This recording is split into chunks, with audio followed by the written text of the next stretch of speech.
채권 가격이 상승한다는 화살표랑 시장 금리가 하락한다는 화살표가 그려져 있는데요. 외국인이 많이 사면 결국 정부 이자 부담이 줄어든다는 논리인데 이거 좀 더 쉽게 풀어주시죠. 여러분 안녕하세요. 오늘 딥다이브에서는 그 경제 뉴스에서 정말 수년 동안 한국 경제의 어떤 성배처럼 여겨지던 단어가 있죠. 네, 바로 WGBI 편입입니다. 맞아요. 이 거대한 이벤트가 드디어 우리 눈앞에 다가왔습니다. 오늘이 2026년 2월 22일이잖아요? 그렇죠. 이 모든 변화가 실제로 가동되는 2026년 4월이 이제 불과 한두 달 남짓 앞으로 다가온 아주 긴박한 시점입니다. 네, 사실 그동안은 막연하게 역사적인 사건이다, 수십조 원이 들어온다, 이런 화려한 수식어만 무성했는데요. 이제는 진짜 현실이 된 만큼 냉정하게 따져봐야 할 때가 왔습니다. 네네. 그래서 오늘은 머니볼 경제연구소에서 제공해 주신 시각자료, 이 슬라이드 덱을 펼쳐놓고 임박한 이 거대한 파도를 아주 해상도 높게 분석해 보려고 합니다. 여러분도 화면에 띄워드린 슬라이드를 함께 보시면서 따라와 주시면 훨씬 직관적으로 이해가 되실 겁니다. 오늘 자료는 단순히 규제가 어떻게 바뀐다, 이 정도가 아니거든요. 이 규제 철폐가 어떻게 자본의 흐름을 바꾸고 궁극적으로 우리 시장에 어떤 혜택과 숙제를 주는지 아주 명확하게 짚어주고 있습니다. 좋습니다. 그럼 바로 본론으로 들어가서 첫 번째 장 띄워보겠습니다. 페이지 넘어갑니다. 슬라이드 1. 타이틀은 WGBI가 도대체 뭐길래? 인데요. 네. 화면에 보면 되게 화려한 황금빛 문안으로 주요 선진국들의 국기가 들어가고 있어요. 옆에 설명을 보면 영국의 FTSE 러셀이 운영하는 선진국 국채클럽이라고 되어 있네요. 맞습니다. 세계 3대 채권 지수 중 하나인데요. 채권 시장에서는 그야말로 글로벌 선진국이라는 가장 확실한 인증 마크라고 보시면 됩니다. 주식시장으로 치면 MSCI 선진국 지수 편입 같은 거군요. 근데 이 채권 지수가 가지는 실제 무게감은 어느 정도인가요? 슬라이드 중앙에 있는 숫자를 한번 보시죠. 이 지수를 기계적으로 추종하는 글로벌 자금 규모가 무려 2.5조에서 3조 달러입니다. 와, 3조 달러면 우리 돈으로 환산했을 때? 네, 대략 3,300조 원을 훌쩍 넘는 엄청난 규모죠.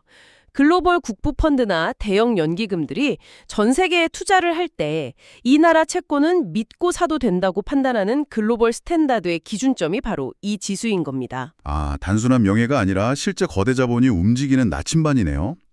근데 여기서 의문이 하나 생겨요. 한국 경제의 체력을 생각하면 진작 이 클럽에 들어갔어야 하는 거 아닌가요? 네, 많은 분들이 그렇게 생각하셨을 텐데요. 그 해답이 바로 다음 장에 있습니다. 네, 그럼 화면 넘겨서 슬라이드 2페이지 보겠습니다. 타이틀, 성적은 좋은데 왜 그동안 못 들어갔지? 입니다. 그림을 보니까 정량 조건에는 패스 도장이 쾅 찍혀 있는데 정성 조건인 시장 접근성에는 빨간색으로 X 표시가 되어 있어요. 정확히 그 지점이 오랜 기간 우리 금융시장의 뼈아픈 아킬레스건이었습니다. 정량적인 조건, 예를 들어 국가 신용 등급 같은 건 한국이 S&P 기준으로 AA 등급이거든요. 이미 선진국 레벨이잖아요. 그렇죠. 국채 발행 잔액이나 유동성도 수년 전에 이미 프리패스 상태였습니다. 하지만 지수를 산출하는 FTS 이 측의 평가는 냉정했습니다. 어떻게 평가했나요? 너희 나라 펀더멘털 좋고 채권 안전한 건 알겠어. 그런데 우리가 실제로 들어가서 거래하기엔 시스템이 너무 폐쇄적이고 불편해 라고 지적을 한 거죠. 아, 그러니까 튼튼한 우량주인 건 알겠는데 매장문이 너무 굳게 닫혀 있어서 물건을 살 수가 없었다는 뜻이군요. 맞습니다. 결국 외국인이 투자하기 너무 불편하다는 그 시장 접근성 문제 때문에 계속 레벨 1에 머물러 있었던 겁니다. 그럼 도대체 어떤 것들이 외국인 투자자들을 불편하게 만들었는지 구체적으로 봐야겠네요. 다음 장 넘겨보겠습니다. 슬라이드 3페이지고요. 타이틀은 외국인 투자자를 막던 3가지 족쇄입니다. 네. 일러스트를 보니까 굳게 닫힌 문 앞에 3개의 무거운 쇠사슬이 묶여 있습니다. 복잡한 등록 절차, 세금 이슈, 그리고 불편한 환전 이렇게 적혀 있네요. 수십조 원을 굴리는 글로벌 자본 입장에서는 한국 국채가 매력적이긴 하지만 굳이 이런 피곤한 허들을 넘으면서까지 사야 하나 싶었던 거죠. 첫 번째 족쇄인 등록 절차는 어떤 거였나요? 이른바 IRC라고 부르는 외국인 투자자 등록제인데요. 외국인이 한국 당국에 일일이 신원을 증명하고 서류를 내야 하는 아주 고강도의 갈라파고스 규제였습니다. 아, 시작부터 진입장벽이 너무 높았네요. 두 번째 세금 이슈는요? 조세 징수와 환급 절차가 국제표준과 다르게 복잡했습니다. 하지만 가장 치명적이었던 세 번째 족쇄는 바로 외환 시장의 마감 시간이었습니다. 아, 환전 문제요? 네, 한국 시간으로 오후 3시 30분이면 칼같이 시장이 마감되잖아요. 그러니까 시차가 있는 런던이나 뉴욕의 트레이더들은 실시간으로 원화를 환전해서 거래하는 것 자체가 물리적으로 불가능했던 겁니다. 런던에서 이제 막 출근해서 모니터 켰는데 우리는 이미 셔터를 내려버린 거니까요. 진짜 답답했겠네요. 그렇죠. 글로벌 자본 입장에서는 유동성 확보가 생명인데 그걸 막아버린 셈이죠. 그럼 이 족쇄들을 끊어내야만 편입이 됐을 텐데 어떻게 해결했는지 4페이지를 보겠습니다. 화면 넘기고요. 슬라이드 4 타이틀 과감한 규제 혁파 체인 브레이커입니다. 네. 거대한 절단기로 앞서 본 쇠사슬들을 끊어내는 그림이 있어요. 보니까 투자자 등록제 폐지, 세금 면제가 적혀 있고요. 세 번째, 국채 통합계좌 도입, 유로클리어 간편 결제, 오케이 이렇게 적혀 있는데 이건 실무적으로 어떤 변화인가요? 아주 결정적인 인프라 혁신인데요. 이 절단기가 제대로 작동한 겁니다. 먼저 투자자 등록제는 그냥 여권만 들고 오세요 수준으로 확 풀었고요. 오, 쿨하네요. 세금도 외국인 국채 소득에 대해 전면 비과세 혜택을 줘버렸습니다. 그리고 방금 말씀하신 유로클리어.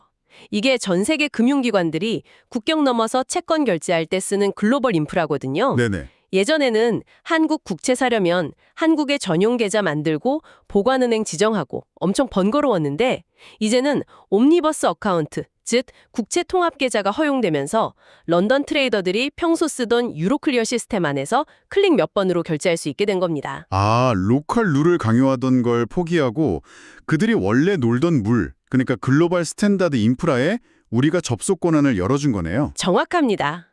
마찰 비용을 완전히 제로로 만들어버린 획기적인 조치였죠. 그럼 제일 큰 문제였던 3시 30분 마감 시간은 어떻게 바꿨을까요? 바로 5페이지로 넘어가 보죠. 슬라이드 5 타이틀, 잠들지 않는 외환 시장입니다. 네, 이게 정말 뼈를 깎는 체질 개선이었습니다. 타임라인이 그려져 있는데 기존 15시 30분 마감에서 다음날 새벽 2시로 연장됐다고 나와 있네요. 밑에 RFI 제도 도입이라는 것도 있고요. 외환 시장 마감 시간을 새벽 2시로 늘렸다는 건요. 글로벌 외환 거래의 중심지인 런던 금융시장의 영업시간을 온전히 커버하겠다는 강력한 의지입니다. 아, 런던 시간에 맞춘 거군요. 네, 이제 유럽 투자자들도 자기들 주간 언공 시간에 편하게 원화를 환전할 수 있죠. 거기에 RFI, 즉 해외 소재 외국 금융기관 제도를 도입해서 한국에 지점이 없는 해외 기관도 우리 외환 시장에 직접 참여할 수 있게 파이프라인을 뚫어줬습니다. EWGBI 편입이라는 목표가 한국 외환 시장의 구조적인 개방을 이끌어낸 거네요. 맞습니다. 아주 강력한 촉매제가 된 거죠. 이런 대대적인 체질 개선 끝에 얻어낸 결과물 다음 장에서 타임라인으로 확인해 보겠습니다. 화면 넘기고요. 슬라이드 6 타이틀 드디어 합격, 편입은 언제부터? 입니다. 네, 정말 험난한 과정이었죠. 폭죽 터지는 그림 아래로 2022년 9월 관찰 대상국 등재부터 2024년 10월 편입 발표가 보이고요. 그리고 제일 중요한 2026년 4월 편입 시작이 찍혀 있습니다.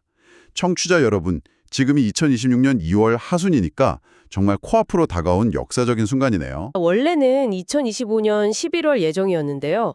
24년 10월에 발표가 났을 때 글로벌 자산운용사들이 새로운 시스템에 적응하고 전산망을 연동할 시간이 필요했습니다. 워낙 덩치가 크니까요. 아, 물리적인 유예 기간을 둔 거군요. 그렇죠. 그래서 충분한 시간을 거친 뒤 확정된 시점이 바로 내년. 이제 한두 달 뒤죠. 2026년 4월인 겁니다. 사실상 글로벌 자본의 리밸런싱은 이미 수면 아래에서 긴박하게 진행되고 있다고 봐야 합니다. 이미 지각 변동은 시작됐다. 그럼 도대체 얼마나 큰 파도가 밀려오는지 수치로 확인을 해봐야겠습니다. 다음 페이지 띄워주시죠. 슬라이드 7, 메인 타이틀은 역대급 자금이 쏟아진다입니다. 네. 거대한 파이프에서 동전이 막 쏟아지고 있는데요. 예상 편입 비중 2.08%에서 2.20%, 예상 유입 자금이 500억에서 660억 달러, 하나로 약 75조에서 97조 원이라고 적혀 있습니다. 스케일이 진짜 어마어마하네요. 단일 이벤트로 한국 채권 시장에 유입되는 외국인 자금 중 역사상 최대 규모입니다. 아까 WGBI 전체 추정 자금이 3,300조 원이라고 말씀드렸잖아요. 네네. 거기서 한국 비중이 2% 남짓만 돼도 절대 금액으로는 100조 원 가까이 되는 겁니다. 이 97조 원 규모의 자금이 이 4월부터 한 12개월에서 18개월에 걸쳐서 매월 분할 유입이 될 텐데요. 매달 수조 원씩 들어오는 거네요. 그렇죠. 우리 국채를 사기 위해 고정적으로 돈이 들어온다는 건 경제 전반에 아주 든든한 하방 지지선을 만들어주는 효과가 있습니다. 근데 100조 원이라는 게 너무 막대한 돈이다 보니까 약간 우려도 돼요. 외부 충격이 왔을 때 썰물처럼 한꺼번에 쫙 빠져나가 버리면 오히려 시장이 더 흔들리지 않을까요? 바로 다음 슬라이드가 그 걱정을 완벽하게 불식시켜줍니다. 오, 그런가요? 그럼 8페이지 바로 넘겨보겠습니다. 슬라이드 8 타이틀, 이 돈은 거북이입니다. 인데요. 화면에 땀 흘리며 뛰는 토끼랑 아주 듬직하게 걷는 거북이가 그려져 있어요. 글로벌 자본은 성격에 따라 액티브 펀드와 패시브 펀드로 나뉘는데요. 단기 시세 차익을 노리고 빨리 들어왔다 빨리 나가는 헤지 펀드 같은 자금이 토끼라면 이 WGBI의 추종 자본은 전형적인 거북이, 즉 패시브 펀드입니다. 아, 성격이 완전히 다르군요. 네, 글로벌 연기금들이 엄격한 지수 구성 비율 룰에 맞춰서 기계적으로 배분하기 때문에 한 번 들어오면 웬만한 거시적 충격에는 잘 안 나가는 장기 투자 자금입니다. 그러니까 펀드 매니저 마음대로 던지고 나가는 게 아니라 룰에 묶여 있으니까 묵직하게 버텨준다는 거네요. 맞습니다. 자본의 점착성이 매우 높다고 하죠.